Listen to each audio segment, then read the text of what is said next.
Hello, everyone. Welcome back to Jobs and Connect, where we talk about the real career journeys and what actually works in today's job market.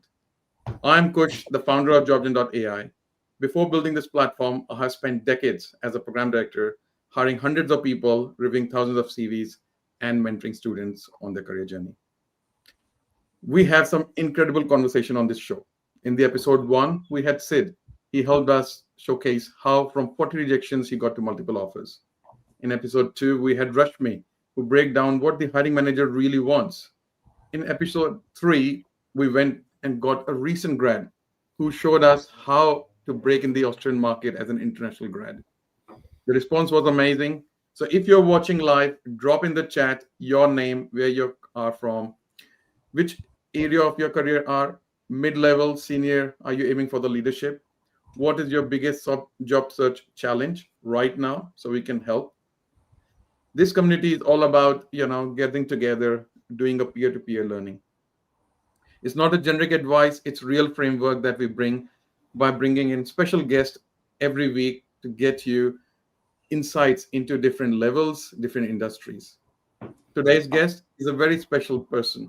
It's Sony, who brings dual perspective in an incredibly rare insights from both high performing teams as he has built as a hiring manager, as well as how he successfully navigated multiple executive job searches himself.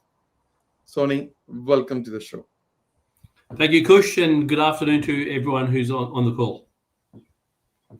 So, Sony, for full transparency, whoever is watching, Sony has used Jobgen.ai in his most recent job search and saw the momentum, which increased 3x. So we're going to deep dive today and exactly how you should do as well. But first, let's set the stage. Sony, given that you have been, would you mind, Sony, at least sharing a bit more insights about yourself, who you are, what you have done, where you are currently, where you live, years of experience, anything you can share about yourself? Sure, by all means. So I've been working 25 years or thereabouts. I grew up in Sydney. I had the pleasure of working in roles in Sydney. Then I worked in the UK with DHL back in Australia. Then went to Singapore with UPS. Had a number of roles there, as you do with most multinationals. You're blessed if you can get into one of those companies because you get to rotate around and increase your skill set. And I advise everyone to do that if you get that chance. And then came back to Australia, been working in a couple of APAC roles. And now I've landed a role with Iron Mountain. And yes, I did, towards the back end of my search, I did use your tool, JobGen, and it certainly helped immensely. And I wish I knew it sooner because I think I could have shortened my time period or the amount of work I was doing to try and get the role. Definitely, I think, Sony, I think that's, we will go down into a bit more deep on that as well. So if I unpack what exactly we're going to cover today, because Sony has been on both sides. He has been as a hiring manager, he's a managing director, he's building big teams who are going to be, delivering number of projects, works. Along with that, he has been in a number of different roles across. So it would be a great insights to ask a lot of questions as well as gain insights. So we're going to cover this whole segment in 4 or 5 different key areas. So first one is the first segment we're going to cover about the executive job search, how it is different from the normal one. In the next one, we'll be probably looking into the hiring manager lens, understanding from Sony's perspective, how he look into and see hiring should be done in current versions, especially with AI coming in. Third, we're looking into the tools that you should use as an AI tools.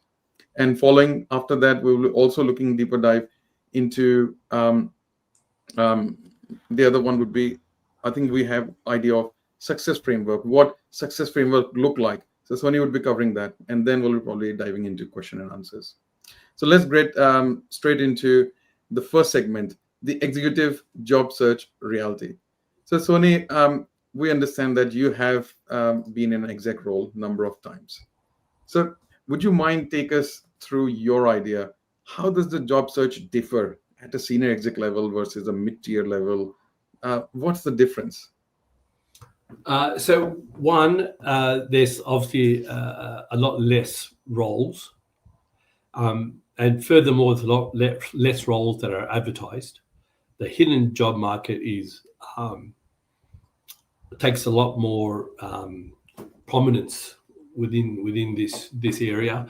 That can be headhunters, so they're going through your LinkedIn profiles, talking to colleagues around, seeing who's active on LinkedIn in terms of your posts, your articles that you're writing, and then obviously your own connections that you have with the various industry leaders. And I'd say at that senior level, there's I won't say an underlying assumption, but a strong understanding that you have the skills to do the role. Then it becomes more around a cultural fit, and does your hiring manager, can they relate to you? Can they trust you? I think then that becomes more of a play compared to when I first started working. Yeah. And I remember, Sonia, when I was doing my MBA, one of the things we used to call the airport test. So in consulting, as a consulting hiring manager was always used to ask this, so the person they were interviewing, they used to always imagine, can I stay in an airport with this person? Imagine the flight has been delayed. We have to sit and, have some lunch, dinner, or have a beer, or if I have to spend 2-3 hours or 4 hours at the airport, would I like to be with this person? And if the person passed that test, so they were kind of, this was one of the tick box exercise to make sure that they can pass the airport test. If not, then probably you might be the smartest person in the room or smartest person, but they will not hire you because you didn't pass that airport test.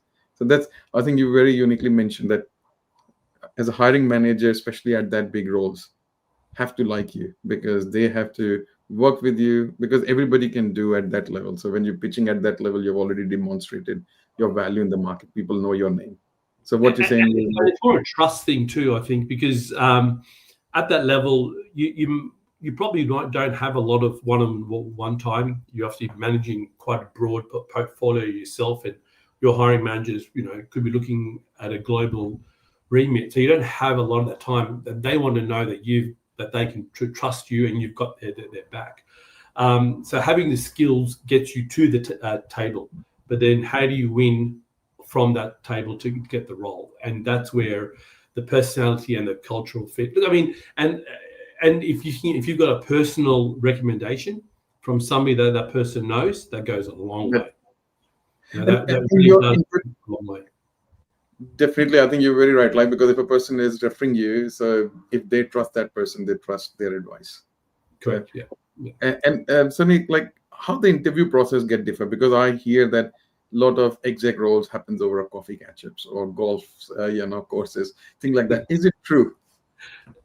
I'm not at that level yet, so no. I'm still doing a bit of the old-fashioned ways, but I did have a lot of coffees along the way, because it's, as I said, there's an assumption that you're very good at your role already. You have those basic skills, but then it comes down to your connections and how you do it. And if you're meeting a person for a coffee who's got a role, and he says to you or she says to you, let's just meet for a coffee, don't be casual. It's serious. Be well prepared. Don't go in thinking that, it's just a coffee, I don't need to. You go in as though you're going to the day of work. You're keen, you're set up, you're dressed well, you're on time. Sorry, you're 10 minutes early, so you're not late, you're not flustered. So these coffee catch-ups, while they're great and they can be casual, but no, you really need to be very well polished and very well prepared. So what you're saying is that when you're going for the exec roles, and if you are invited for a coffee catch-up with a senior, maybe a potential hiring manager or somebody in that organization who would be keen to, put your CV forward. So you need to take every single opportunity as an interview. You can't just take a casual coffee. They technically, you got to be well prepared. If it's casual, well, that's fine. But what happens if it's not, and you're not prepared? You've just burnt a potential contact they may have a role, you see. So you don't know. You don't know what the person's thinking about until you meet with them. So you've got to be prepared. Prepared. So I think one or two things we will uncover more, Sonny, from your perspective. How big LinkedIn plays a role in your mind? Unfortunately, I've seen LinkedIn over the last few years. It's got a little bit too social. Where I remember a few years ago, it was a lot more work focused, but now everyone's posting about this or that, or this on the weekend, and maybe think about that. And it's all about getting your name out there. And I understand why people are doing it, but it's very active. I mean, if you're looking for a role, particularly in certain industries, particularly around tech, I mean, you've got to be on LinkedIn. You've got to be active as well, not just reading. You've got to make comments. You got to actively try and connect with people. You got to read what's happening within that company, so you're prepared to have that coffee or have that connection request. Comment on someone's article or their post. Write your own posts. Write your own articles. Try and make them relevant, though, as opposed to just have a plan about how you're going to use LinkedIn as part of your overall strategy for a job search. It's a very important tool and a big tool, but it's only one tool. That is so true, and because that's what I've felt, especially myself in past, when you're off the market, when you're not looking for jobs, a lot of people don't go onto LinkedIn. They only go at the time when they are, maybe thinking about the change, and then suddenly that Apple will back downloaded, or because these days Apple take out, all the unused app which you don't use every day. But what I find that, but once you start posting or be visible, you get a lot of connections. You get a lot of, because you can even see, who is in the first or second degree connection of the company that you're applying. Then it can become a very powerful tool because you can go and ask for references and things like that. And so if you know a company that you want to work for, you jump on that company's page on LinkedIn, you follow that page, you click alerts to get every single alert that company makes. So it goes into your feed and you get a notification. You try and comment if you can. You try and connect with people who you think you could build a connection with, and start to comment about that business or about a solution or about a problem within that industry. You got to be able to solve a problem. And if you can't go in there with that mindset, it's going to be very hard to get the job. No, definitely. And I think because Dean is online, Tim is there. Hi, Tim. Hi, Dean. Dean is mentioning that I believe every coffee meeting is as important as a job interview. Yeah. So, absolutely. So I think, tell me the other thing, right? The quantity, because we always have in this mind, right? Because at younger level, when you're grad, you apply hundreds and 200s of the jobs. When by the time you go to mid-tier, you apply still 100 jobs.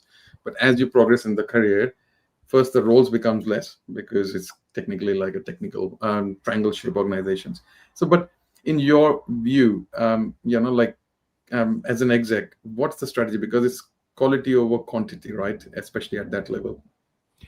So it's a balance, Kush. The simple fact is that there are less jobs to apply for, and there's more of a hidden market. So you have to have all parts covered. And I spent a lot of time with Venkat, who introduced me to you, and he really helped me articulate that point in my strategy about getting a role, how I use each individual part, when and how. So there are less jobs advertised. I've done some work with some Olympians as part of my board roles with sport, and the exceptional athletes who are not just Olympians, but they dominate at the Olympics level. They have a common thread. They're always doing the little 1% every single day. They don't cut corners, and they do it to the full extent. For example, if you're doing some sprint training and you're running 100-meter, 10 times, they don't slow down a meter before the line. They cross the line, then they slow down. And it's the same thing with your job search. You've got to do a little bit every single day around your plan, where you want to be, how you want to do it, and that'll get you those interviews and coffees. No, definitely, and I think you're very right. Like I think on that LinkedIn one, I would like to share with everyone who's watching, or will be watching in future on YouTube and TikTok and Instagram, wherever it will go. I think for the same reason, we also have put in JobGen, I think, Sunny, a feature called, you click a button when you applied it. It basically takes on the LinkedIn page of the company and find all the first degree and second degree connections who you can ask for a reference or a follow up. Because every single job, if you get a reference, a follow up, the chances incrementally go number of fold high than Correct. just applying to one of 300 jobs. So let's move into the next segment of this area. I was really enjoying the part, I just realized 15 minutes we covered, but, I was really enjoying that conversation. So the next part is like, what are the biggest mistakes you see in the senior professionals when they are making a job search? So what do you think that, like people at your level or a little bit level below, but still as an exec, so what they normally do mistake when you are, like applying for jobs over there? And I'm talking from experience too. It's having a scattered gun approach. You're better off having that laser focus approach on what you want, where you want to be. Always be willing to don't turn down someone that wants to connect and wants to meet with you. So there's some simple errors to avoid. You can waste a lot of time on a lot of roles that you don't really stand much hope for. If you're trying to change industries and they're saying they're looking for transferable skills, well, then that's a good option to go into. But if you're in banking and you're trying to get into pharmaceutical, it's tough. So you've got to be a bit laser focused on where and how you want to apply. Don't apply everywhere, but still go on LinkedIn and connect with the headhunters. Meet the recruiters for coffee or whatever, but your real connections will come from people within industry. They're the ones you need to focus on. No, definitely. And any role resume plays in a senior professional roles, right? Like, so of course, coffee is, laser focus, as you mentioned, like you need to be just going all in.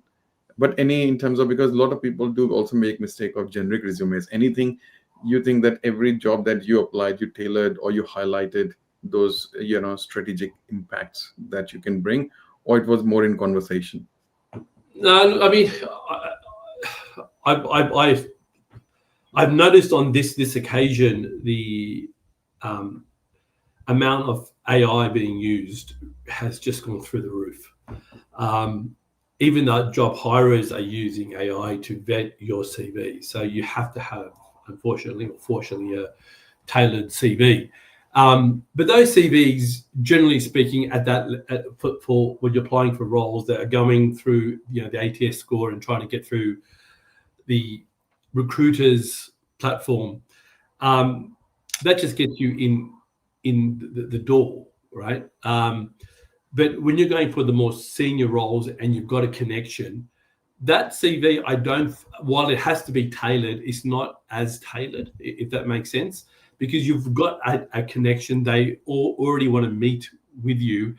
They're just using your CV to make sure that you've got all the skills that they want. So you still have to tailor it, but not to the extreme where you've got to have, I think, come with the ATS score, over 90%. I mean, that's just pure, copying the word plays and just sticking it onto your CV, right? But at a more junior level, and when you're applying for roles, that's what they do. So you got to play the game. What's that saying? Don't hate the player, hate the game, right? That is so true. So tell me, like another point comes in my mind is, if the senior job, if for the senior professionals, the job market is so relationship driven, especially at the exec level. So how somebody would break in if they don't have a big network yet? So what they should do if somebody, for example, might have moved in as an expat coming from different place, migrants, coming at a senior mid-tier level, they want to move into, or they just didn't put that much effort previously. So they were always in the same role for last, let's say, 10 plus years. And now they suddenly are out in the market looking for a senior role. So what do you think, Sonny? Any advice for them, those people who don't have the network, how they can break in their relationship? The network ploy is a long-term game plan, and you have to constantly do it. And it might not pay off today. It might pay off in 1 year or 3 years' time. But you always got to be willing to network and to connect. If you're moved from overseas and you had a decent role in a company overseas, you already have a network. See who they know in Australia, right? You might have your old colleague that knows someone in Australia, or a cousin that works here, or a friend that's been moved around. Your social networks are also very, very good. You might go to a barbecue or someone's house for dinner on the weekend. You meet someone there, you connect with them. You can meet them for a coffee. You ask them, how is your industry? Tell me about your industry. Let me learn about your industry as well. They will see that you're keen to learn. And then you ask them, who would you recommend I connect with as well? They'll give you a couple of names, and then you go out and you connect with them. So you're multiplying your connections always. Okay. So other things would that help, Sonny, like, for example, if they can go and do an advisory board, consulting gigs, or, maybe reach out to executive search firms, anything that you think that other things could play to help, maybe, as you rightly said, like those barbecues definitely do help because it's opened so many doors. But anything else comes in your mind, like in terms of building that strategic, or they start posting on LinkedIn to showcase them as a thoughtful leader? Yeah, so you can go onto a lot of volunteer boards as well, which is a very good way to also increase your network and also your exposure as well.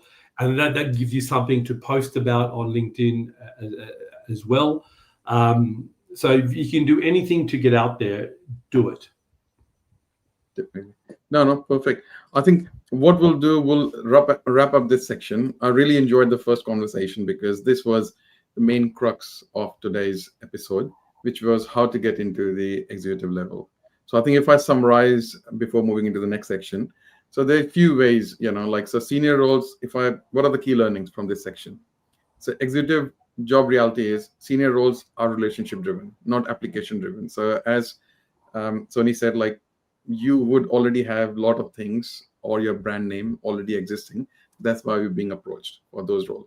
So it's less about, application that you have to put. It's all about who you know and how well they know that you can deliver. So building that relationship and trust. Second is, I think we didn't cover on this, but what the timeline you think roughly? My understanding is, like, it takes months, not weeks, for those exec roles. Would you say yes? It does. It takes a long time. It takes a long time. You've got to be patient. So you have to be patient and persistence, and then every interaction. And it's hard. And it is hard because at the same time, particularly at the moment, there's a cost of living crisis as well, and you got to somehow live as well. So it's a fine balance that you got to have. Sustaining yourself, doing some part-time work, doing some consultancy work, do what you can while that happens. And it's okay to do that. I mean, I've done it. It's happens in everyone's life that your career doesn't go straight line up. It's up and down all the time. You've got job losses and that. And what that shows is your resilience to adapt to adversity and come out of that. You're still trying to push yourself forward, and the right role does come around. Just keep on working at it. So yeah. And I think the other key learnings, if I cover, is interaction. Treat every interview or coffee catch up as an interview or interaction as a series. First, also the generic does not work. So, like, you have to showcase the impact that you can bring in the organization, and then strategic networking, beats definitely. Why are you different from the other candidate? Now, you don't know who the other candidate is, but how are you different? Well, you solve problems. I don't need to be. I can go and define the problem. I can find the solution for you. And by the way, Dean also mentioned that the another things we can do is community events as a volunteer. So Correct. In my understanding, Dean has been very well recognized, in the Air Force. He has a lot of posts, like people as a big leader, where Air Force Australia recognizing, as well as I think he's a big part of community member. So that definitely helps to build that big network. Correct. The other, let's move to the second segment. So hiring manager lens. So let's put flip the script a little bit, Sonia. So you have been on the hiring side. This is where the first part was where you have interviewed. The second part we're going to cover is you as a hiring manager when you are building your teams, supply chain management, data storage, how you evaluate your senior candidates, who you look for actually, and what they should have. So I generally get like how do I put this, a group of 6 or something, depending on what the plan is, on who the short list should be, or 12 to 6. So I don't need to go through the 200 applications. And at the moment, you've got 200 applications coming through. So I really have a lot of empathy for people in the job market now. So once you get in through that platform and you're shortlisted, generally to me at that level, if you're there if you've come through, you generally know, or you generally got the skills that you can do. In the first couple of rounds, depending on how it happens and who's involved at what stage, because each company's different. You want to try and see, can the person, obviously, do they have the technical skills first? And you tick that off in the first stage. But then you see, can they fit into the wider culture of the team? Will they disrupt the team? Will they fit into the team? Will they push the team further? Will they drag the team down? Now, depending on what sort of a team you have, you might want someone that can disrupt the team and create some whirlwind to get people firing more. It depends on what you want as a hiring manager, but you're looking at someone, generally speaking, who you can trust. If I worked with someone before, or I know a colleague of mine I worked before that recommends someone, they're on the top of the list straight away. Sorry, I might ask you, maybe a difficult, I don't know, like whichever way, if you don't think that's the right question to ask, but something comes in my mind. I always say when exec moves between the organization, they take their team with them. Is that true? Yeah, it happens. It's not as black and white as that, but generally speaking, if you can get onto someone that you trust well, and as they move up, you move with them as well, right? So that can be useful. And the main reason is, from the senior person, is that the person that you're taking over with you, you know that they can do the role well. Yeah, and you trust them, they trust you. The mutual bond is there. They've got your back, right? Yeah. So yes, that does happen, because at that level, it can get a bit political too, right? Yeah, that is true. We're not going to cover that part today, but definitely I think you're fighting a number of battles, right? Like, so you want your people you trust, who you work with, who you know, or at least they can deliver. So I think, is any consultative mindset at that level, compelling stories, so what else you look into those people when they come to interview for a role underneath yourself as a director? When they're giving examples about, for example, talk me through a recent win that you had with a customer. I'm looking at, can they define the problem? Can they show the solution? What their involvement was, what the results was, etc. I'm looking for detail around that. I'm also looking for, can they be concise and not ramble on? Because sometimes you don't have time to listen to a whole piece. You've got, if you've got 10 people working, you need to just give me the bullet points. I want the detail. I'll ask you, or give it to me in PowerPoint, right? So you want to try and see, can they be precise and well structured in their response, and that's a big driver. Okay. And let's move to the next part then, Sunny. What about the red flags, right? Like, so when you're hiring people, these are the good things to look for, right? Is there any particular, so you already mentioned one thing, that they should not be vague or general, right? They should go in details, but not in too much length as well. Short, sharp, crisp, right? What else you think that could be red flags for if you're hiring someone? If they show certain signs, you think, okay, maybe not the right candidate for you. Look, like to me personally, I find trust a very big factor. So if what they're saying doesn't line up to the CV, and I appreciate everyone bends their CV a bit, right? Which is fine. It's known, right? But you got to be able to back up, your key achievements in your CV, right? And to me, if I see that happen, I generally lose trust, and it'd be very hard for that person to get through to the next stage, right? So and it's okay to have a gap on your CV, rather than say, to me, it means a lot more to me personally, and everyone's different. If you've got a gap and you be transparent about it, to me that takes more courage. For example, if you say, look, I was made redundant last year. I haven't had a job for a year. I've been looking around, but to earn money, I've been driving Uber, or I've been working for Mabel. See, to me, that means a hell of a lot.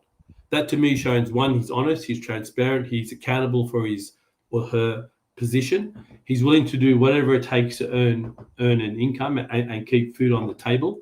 And he or she is resilient, right? And and that's the person that I want to have in my team. That when things go, and let's face it, at work, not everything goes smoothly. That's right. Right?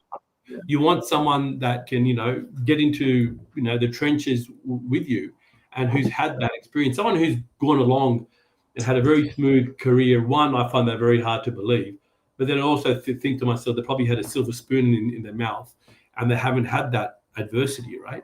So I look for that. And let's look into the other area, right? Like, so right now, Sunny, most of the people definitely using ChatGPT at least, right? So I can't imagine somebody not using ChatGPT or other tools, right? Like Jobgen.ai provides a lot of AI help as well. So, but when you actually reviewing CVs for the candidate today, how you spot someone who is just using AI, on a generic response, or even in the interview, or someone who is using AI strategically to enhance their story, frame it better, so how you look into that? It could be an interview, it could be on the CV itself. Unfortunately, I haven't had that opportunity as yet. I haven't hired, so I've just started this new role, so I don't know. To maybe ask me in about a year, but at the moment I don't know. And generally, when I've got CVs through, that's already been done. Yeah. Sonia, I want to be a little bit cheeky here. Just wanted to ask, are you hiring? If yes, which role are you hiring? Because people can reach out to you. At the moment, no. At the moment, No. Any plans to hire in the next earlier next year? yeah, probably in the next year. Short term, no. Yeah, all right. So Look, definitely, I've only just started, so I'm getting my feet under the table. no, definitely. First, you need to understand for sure. Cool. So let's cover quickly what we covered in this particular segment, right? Like, so the few key thinking comes as a hiring manager, if I summarize what I understood. So if somebody is hiring, number one is definitely what Sony said, is a trust, right? So he would like to see if somebody comes through a connection, or somebody he has known before, or somebody who he can trust while in an interview. For example, as Sony said, like, if somebody has a gap on a CV, then own it. Tell exactly in honesty that, okay, I was made redundant and I drove Uber, or to manage my finances. That goes much further than try to cover up everything ran smooth. The other one is the storytelling. That makes a huge difference, because when you tell what exactly impacted you, go in more detail. Because if you're keeping it generic, as Sony said, like, it might not hit the mark. Then the other red flags that Sony talked about was, I think you talked about that, like, it's generic answer, Sony, if I remember correctly. What else? I think you specifically the without any specifics, examples which are not lining up. Not Yeah, on. to your CV, correct. So yeah, if it doesn't add up, it's pretty easy to tell that you don't you haven't really lived those examples. One thing that I would like to add is try and attend as many interviews as you possibly can, or as many coffees as you possibly can. Um, Whether you want the role or you don't want the role, or it's not in your top three, but it's your fifth choice, attend the interviews still. Attend all of the interviews through the whole process, because what it does, it improves your ability to answer questions. You practice those answers, you practice your examples, you practice your storytelling, and you get sharper and better each time you actually do it. And if you can do it in person, even better. That's a golden advice. That's a golden advice. So, Sonny, over here, we'll probably be moving into the next part, but let me mention to the viewers right now here or in future when it will be posted online. So, I think the whole idea about creating this podcast is bringing in special guests who has lived either as a job seeker or on the hiring side, or could be a career coach or could be a recruiter. Like any part of the equation. This is whole idea is to bring some insights, bring some value, so that any job seekers who is currently in the market or would be in the future, they can gain some insights. So the other idea that we have is also building the community, because what we also found the feedback from the users were that job seeking is lonely. So especially when you are in the job, then it's still fine. You have an office to go to and talk to people. But if you are unfortunately made redundant, and especially at this time when you are going into Christmas time, it can take up to 3 months. So what we're trying to build is a community where you can, come, no judge, and nobody will judge you. You can come and ask for anything, if you need to help on CVs, cover letters, or meet the other people, or find the interview buddies, or just take out what's not working. So that I think a lot of people go kind of, unknown kind of a, in a bad mood or depression kind of. I'm not saying depression, but the point is that, like they go through the hard feeling, right, when they're out of job for way long. And so this is a safe place. You guys can all come up anytime. And I think we run our sessions on Friday, 10 to 11. And we brought this session only for people so that anybody can turn up and ask for any help who's looking for a job. So the whole idea is to help, peer to peer. So let's move into the next segment then, which is just on that point. It is a very lonely place. It can get and you can get down very quickly. Just expect it to happen, because it does happen. But it's jumping onto these calls. If you have that once a week on a Friday, where you're part of a group of 10 people and you're just going through how your week went, a couple of interviews here or there, that can really lift your spirits. You're sharing it. You have a couple of friends in your circle that you can confide in. Get outside, go for walks, exercise as much as you possibly can, to keep yourself moving. Don't sit inside and mope. That's the worst possible thing that you can do. Get out there and connect and meet with people. Yeah, I think those are really, really good, because I think if I just remember something, like I will share as well my personal. I remember I was working in one of the organizations for nearly 4 or 5 years. Government change, they let go of few people. I was one of them, and I was let go towards the end of Christmas. So think about, by the time I got the role, it would have been like 3-4 months. So, especially going through this period yourself, when you have managed big teams, big projects, sometimes, like you start losing confidence. When you applied for 40-50 roles and you are not getting it, you start losing confidence. I was even myself thinking that, can I manage the teams like that, how I used to do before? And you would not believe, once you get back in job, things run smooth and you again back. So yes, I think it goes in everybody's life when they are job searching, because it is a bit brutal.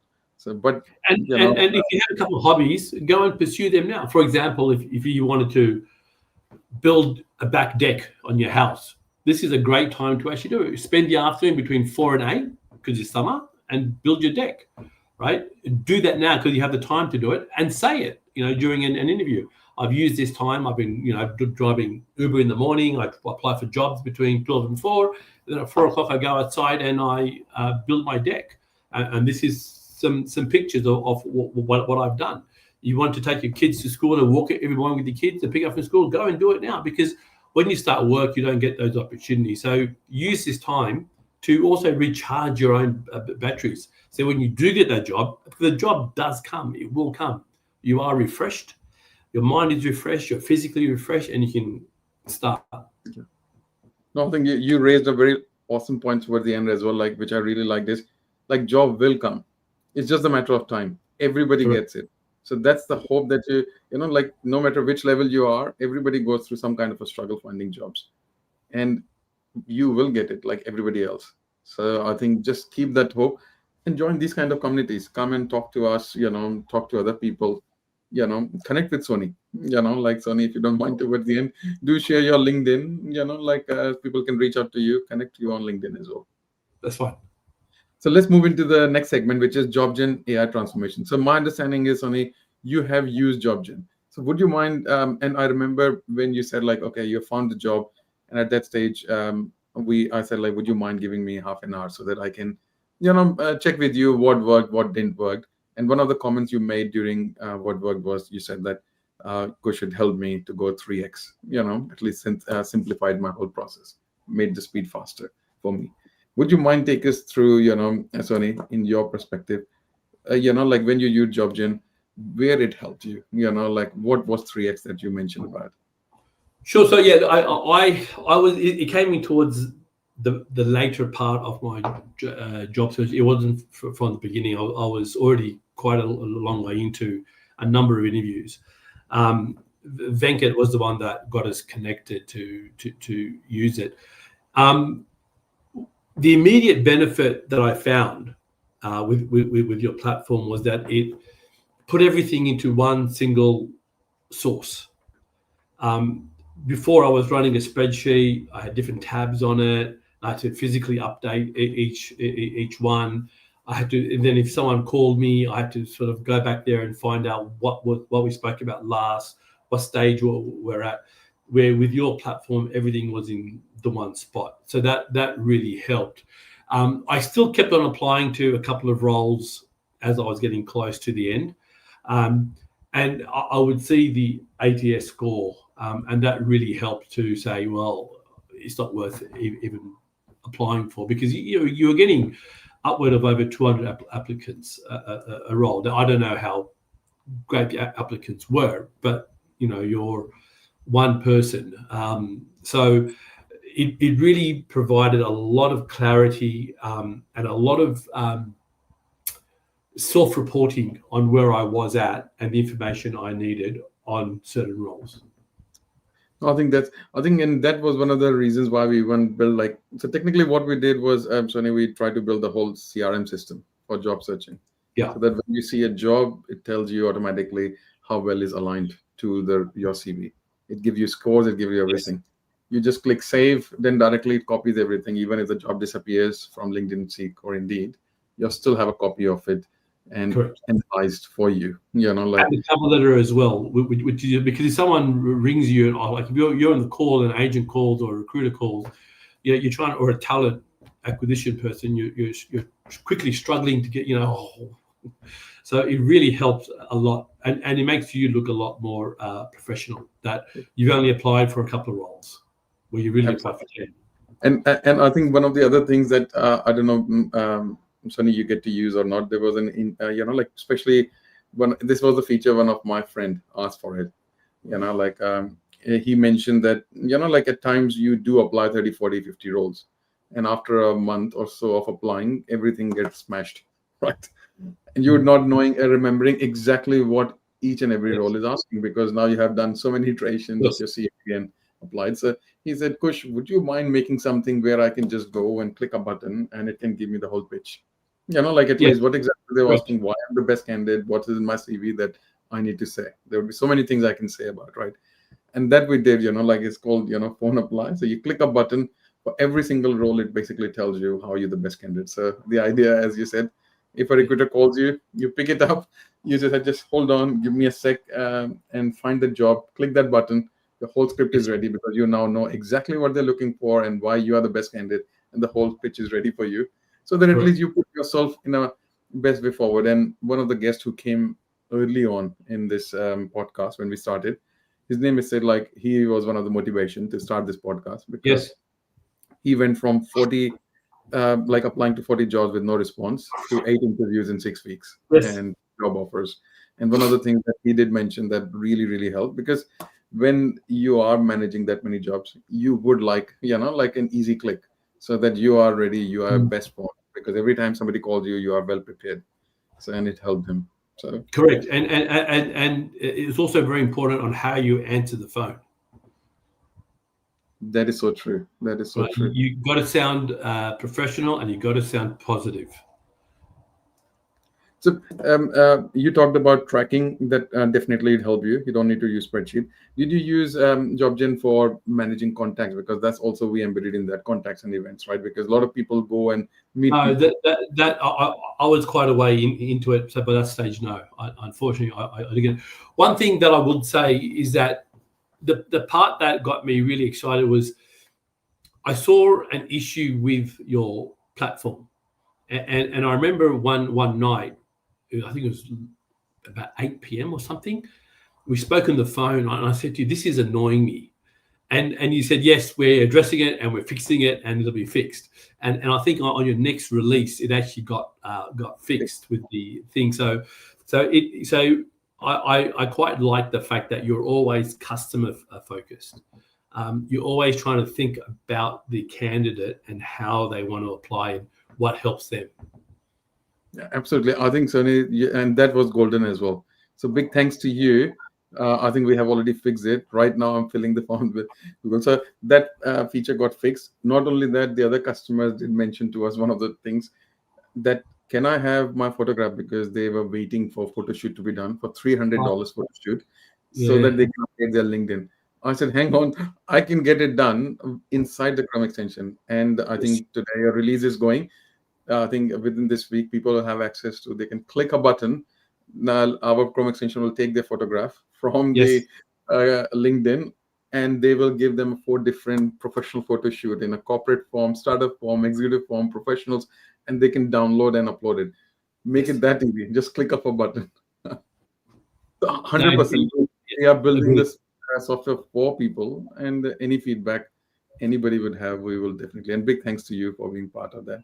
So, Sony, uh, um, any so you already talked about. So, any other thing that you think that could help, other people at a professional, senior exec level, anything to do we can bring like interview practice, or because a lot of time people don't, like especially at your role, it's more of coffee, but at the junior level, interview matters a lot, right?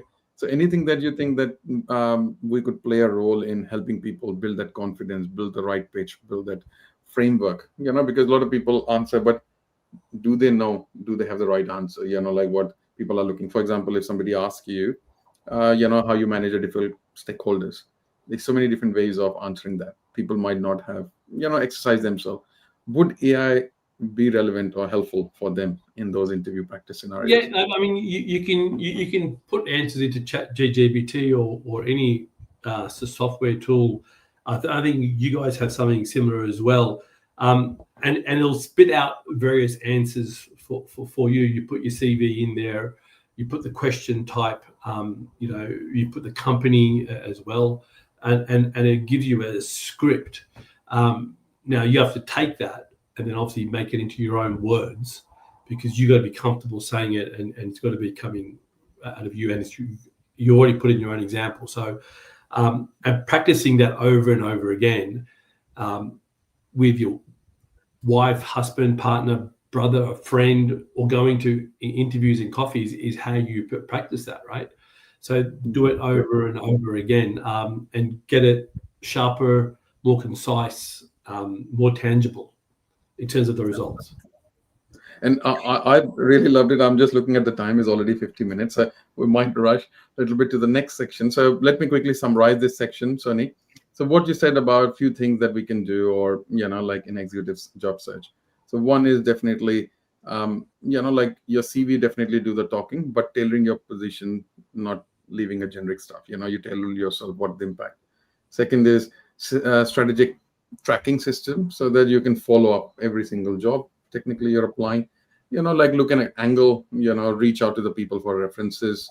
When you do for interview, do definitely a lot of research. I remember when we were speaking, you said like research, definitely, like use AI to do a lot of research because it can help you to gain a lot what's news happening in the company, where you're going, what are they looking for, what are the key problems. Then we also talked about, I think anything else that you mentioned. So Yeah, if I summarize, the other thing was you brought up research.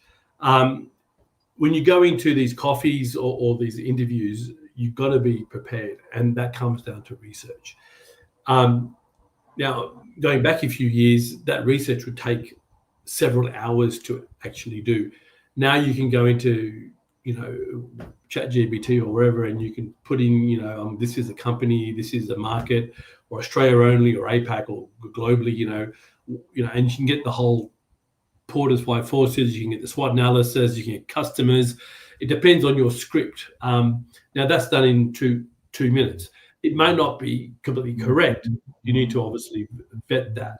And that helps you to be prepared and also to ask the right questions. that is so true. Because it's often about not the answers you give, but the questions you ask. So during an interview, me as a candidate or me as an interviewee, if someone doesn't ask strong questions, I think they're not really engaged. They haven't really understood what we want and what I need. So the more, without stepping over the line, getting hard questions that show you've done your research and you can relate those questions to your examples is a very good way to build credibility in that coffee or in that interview. So yeah, doing your and I must admit, to a certain level, when you start to go to your second, third, fourth round interviews, they want to have a presentation done. And that research that you've done on the first interview can be used again when you do your presentation as well. So you're building up well for it.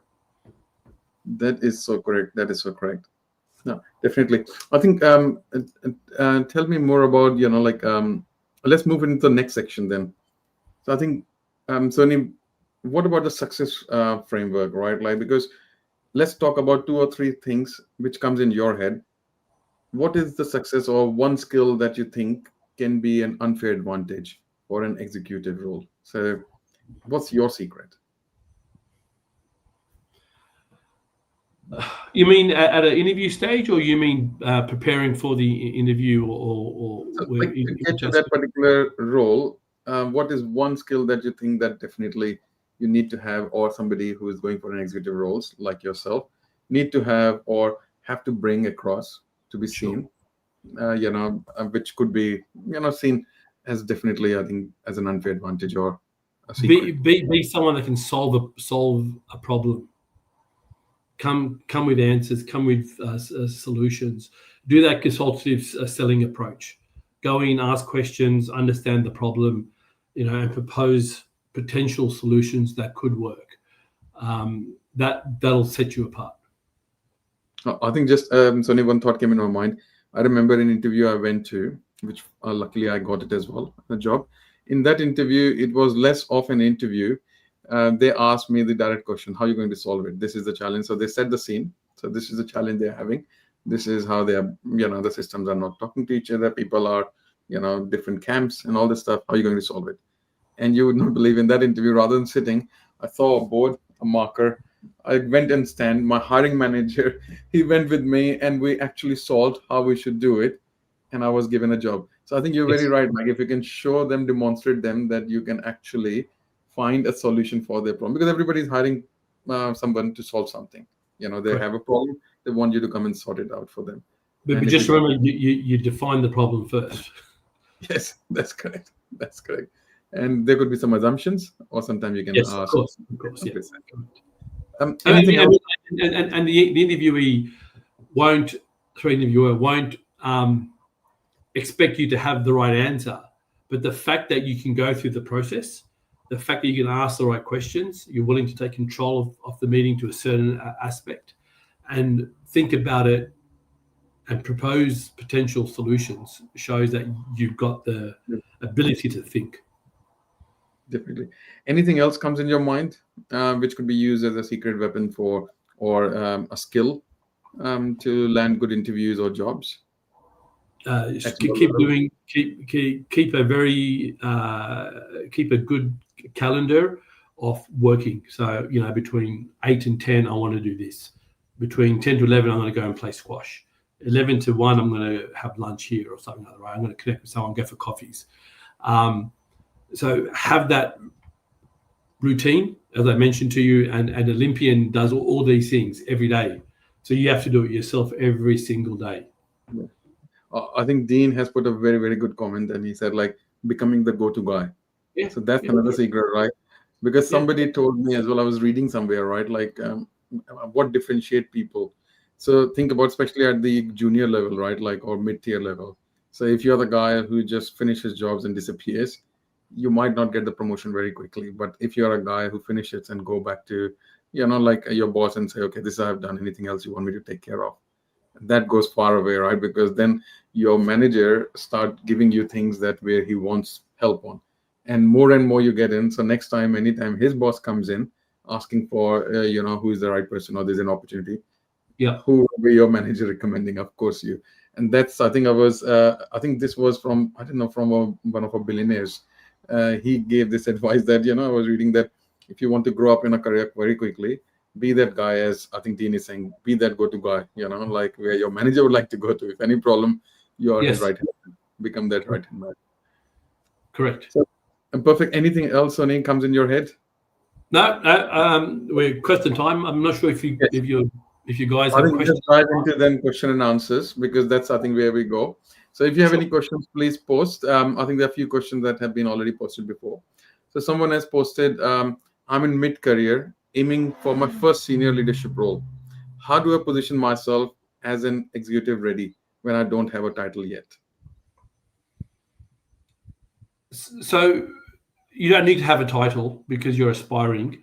So you be very clear. You say I've done A, B, and C. I'm ready for the next step up. I want the opportunity and to contribute and to be that person that can make that inroad in. Um, Someone who is hungry is a very attractive proposition.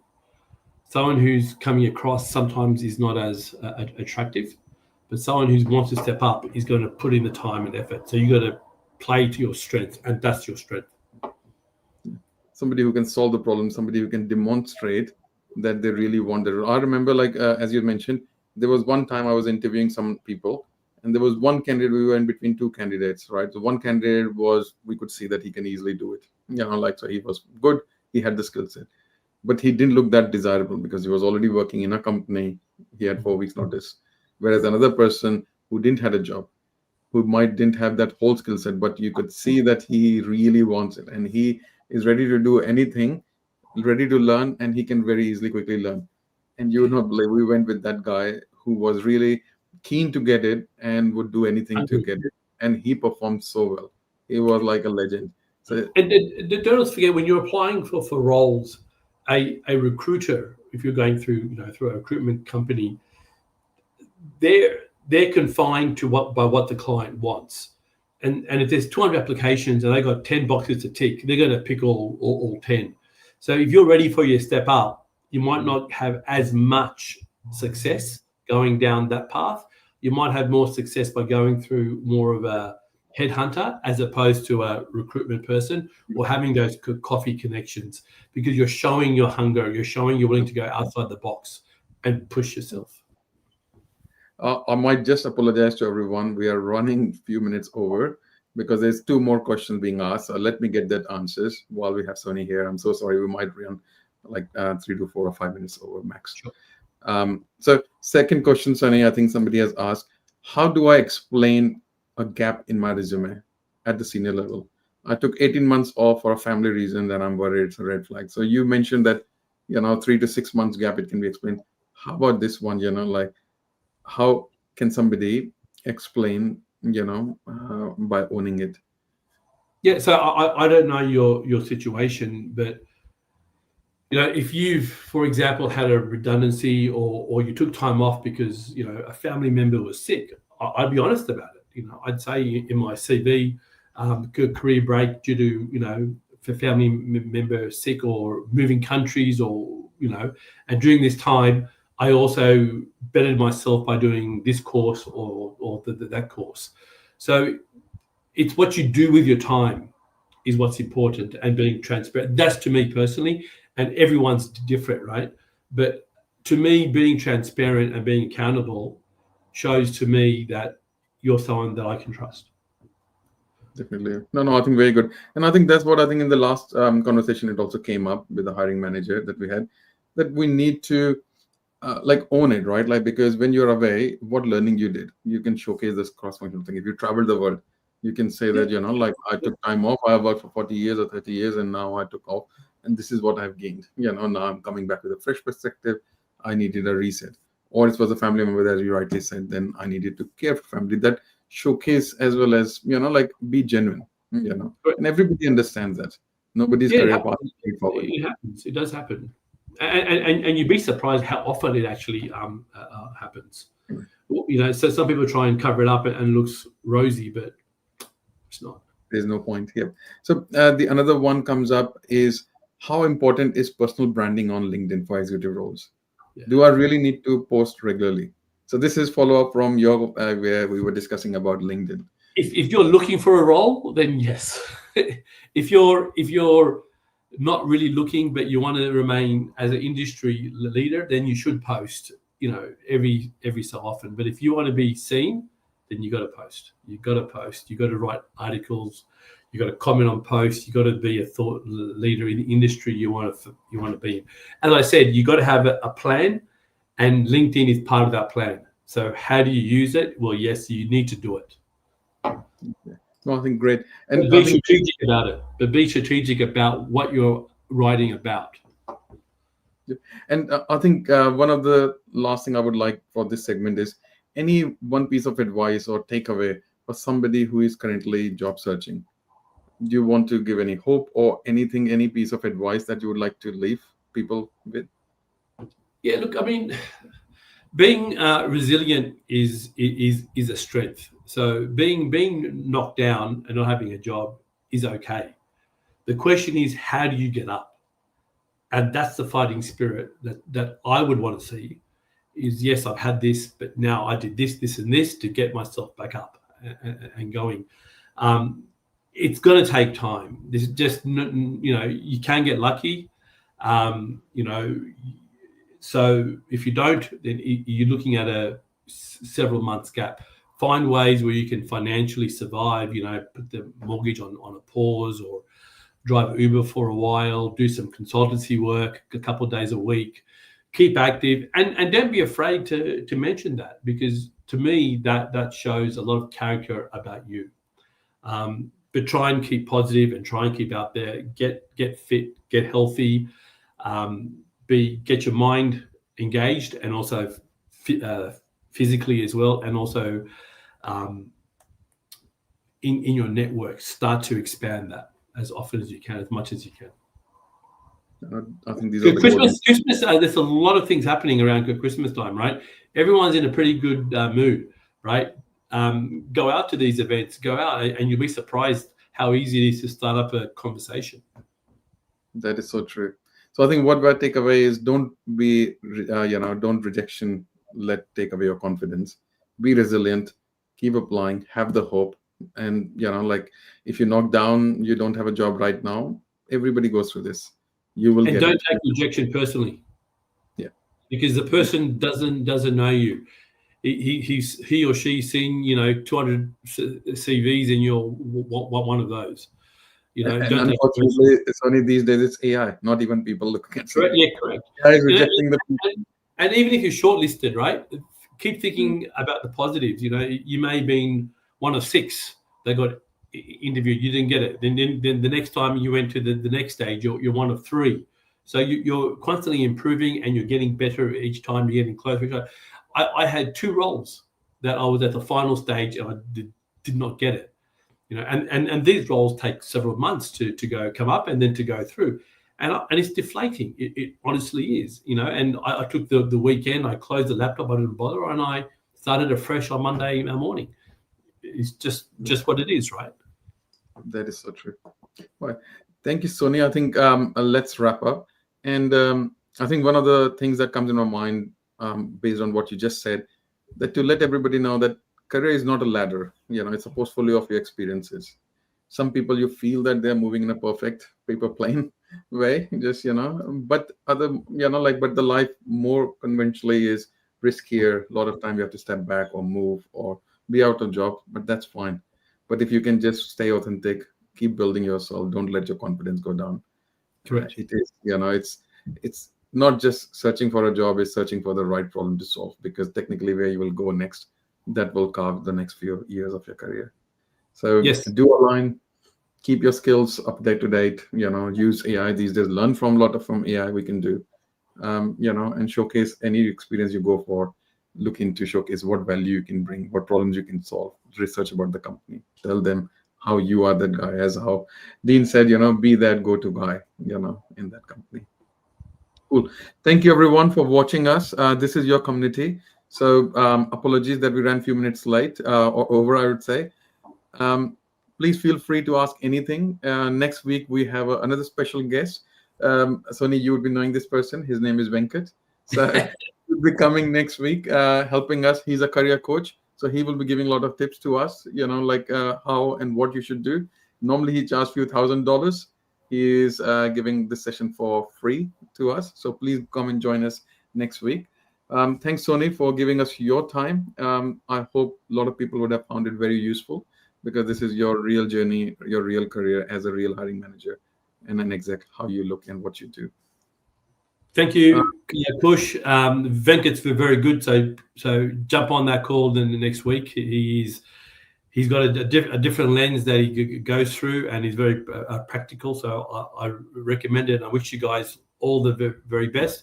If you want to connect, please reach out on LinkedIn, and I'm more than happy to help. Thank you, Kush. Thank you so much, Sony. Thank you, everyone. Nice watching, everyone, and see you next week.